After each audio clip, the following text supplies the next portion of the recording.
Hello అండి.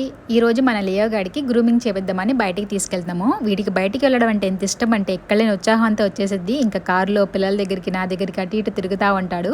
దుబాయ్లో వీడికి గ్రూమింగ్ చేయించడానికి 100 dirhams తీసుకుంటారనమాట. అంటే మనకి హెయిర్ కట్ చేయడమే కాకుండా బాత్ కూడా చేపిస్తారు. వాడిని ఇంకా అక్కడ వదిలేసి మేమైతే షాపింగ్కి వచ్చామన్నమాట. ఎందుకంటే గ్రూమింగ్, వాష్ అవన్నీ అయ్యేసరికి ఎంత లేదన్నా 2 గంటలు దాటుతుంది. ఈలోపు షాపింగ్ చేద్దాంలనే వచ్చేసాము. పిల్లలకి ఇలా బయటకు వస్తే చాలు ముందైతే ఆకలి వచ్చేసింది. సో అందుకే లైట్గా స్నాక్స్ తినేసి ఇంకా మేము సెకండ్ ఫ్లోర్కి వచ్చాము. ఎందుకంటే శ్రావణ శుక్రవారం వస్తుంది కదా, బ్యాంగిల్స్ అవి తీసుకుందామని ఫస్ట్ సెకండ్ ఫ్లోర్కి వచ్చాము. ఈ డ్రెస్ అయితే బాగుంది కదా అని చూస్తుంటే మా పాప నువ్వు ఎప్పుడు వేసుకోలేదు కదా తీసుకో అంటుంది. ఇంకా నెక్స్ట్ బ్యాంగిల్ సైడ్ వచ్చేసి బ్యాంగిల్స్ అవన్నీ తీసుకున్నాను అనమాట.